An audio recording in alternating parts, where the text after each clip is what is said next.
Hello YouTube, welcome to another tutorial on using DaikonForge GUI. Today we're going to be covering containers in DFGUI. Let's get started. The first container we're going to look at is the panel.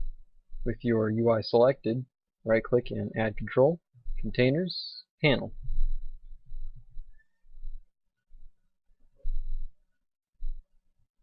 To this panel we're going to add a few controls.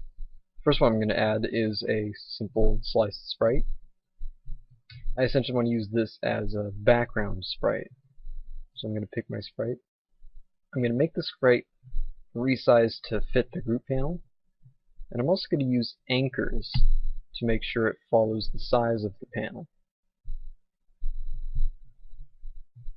Now I'm going to add a label and a button. The label is going to be anchored to the top left corner of my panel. And the button, let me set that up real quick.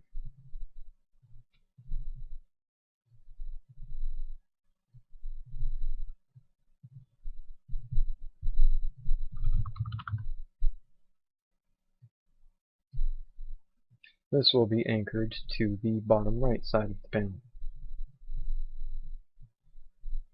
As you can see, as I resize my panel, both controls stay anchored to the correct portions of the panel. This makes for some very powerful layouting tools. The next kind of container most commonly used is the scrollable panel. This works a lot like the regular panel, except that it can scroll its children, as you might imagine. I'm going to add a label to this panel.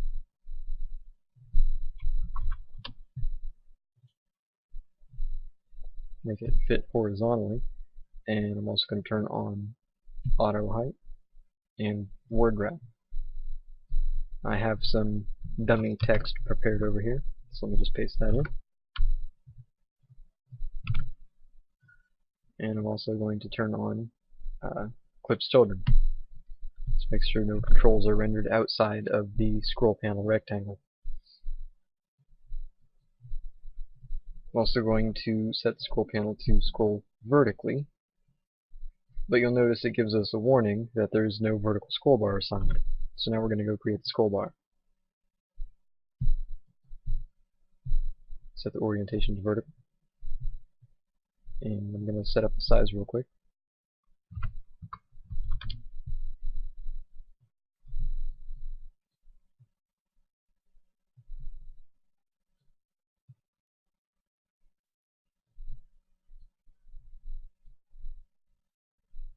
And now we're going to need to create the track and thumb controls.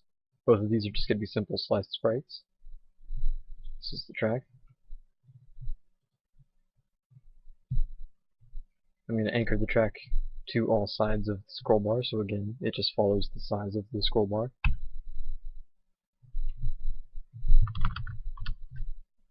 Now I'm going to add the thumb.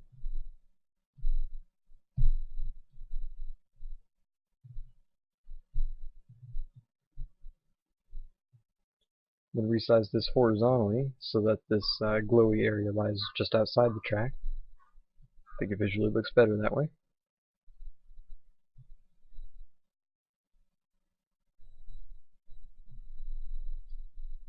And we're going to assign both of these new controls.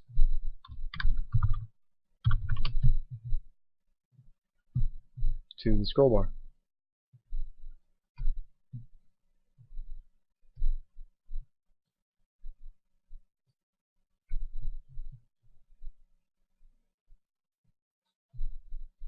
You'll notice this part lies inside the track. I'm going to use negative padding values to fix that. I'll just use value of -5 for both.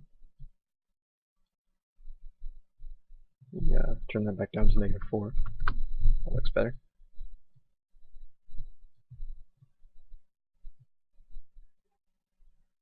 That looks good.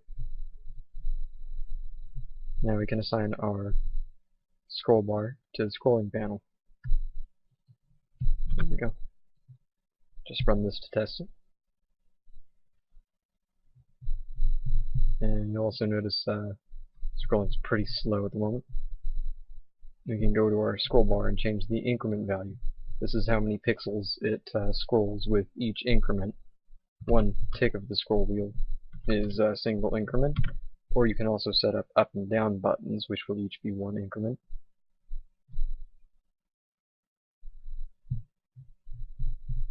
That looks better.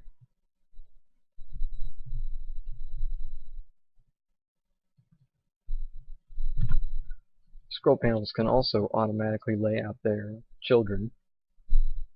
Let's replace our label with a bunch of buttons. Let me set up our button.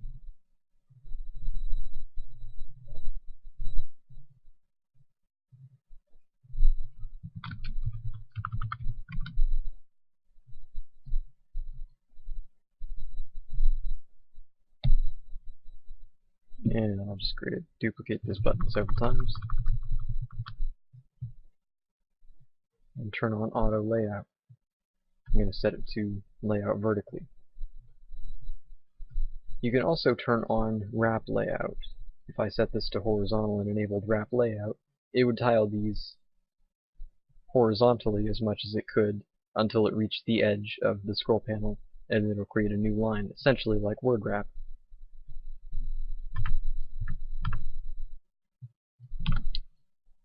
Just run this real quick. Here's our list of buttons.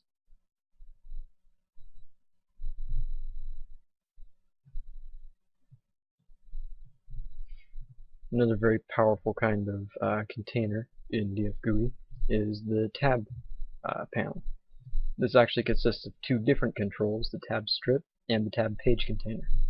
Tab strip contains a horizontal array of buttons, and then the tab page container actually contains each individual page. I'm going to create both of these controls.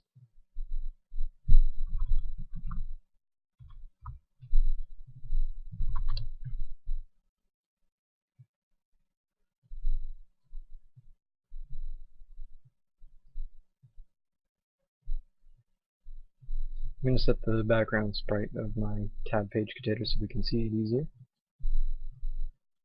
And I'm going to assign the tab page container to the tab strip.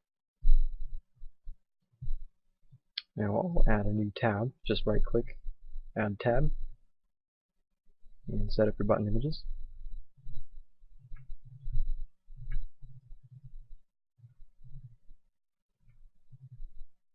And there's your tab.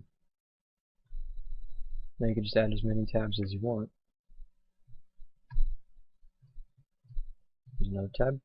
There's another tab.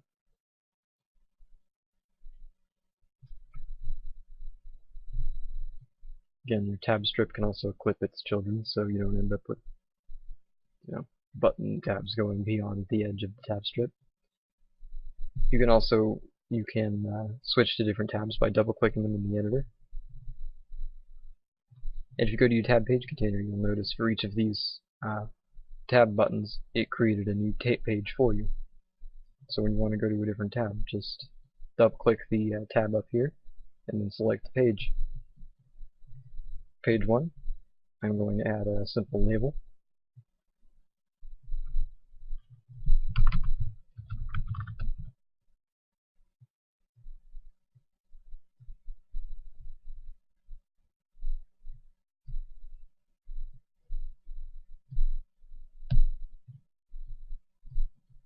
On tab page 2, I'm going to add a simple button.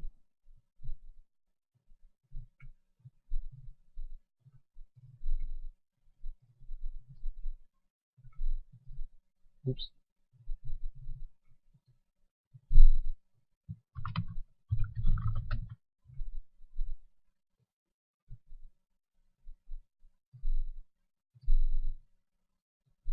And on tab page 3, I'm going to add a simple spray.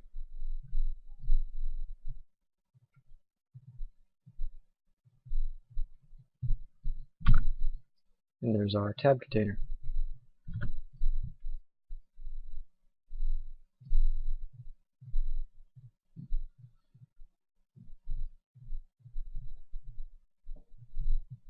And there you have it. You've learned how to use all three basic containers in DaikonForge GUI.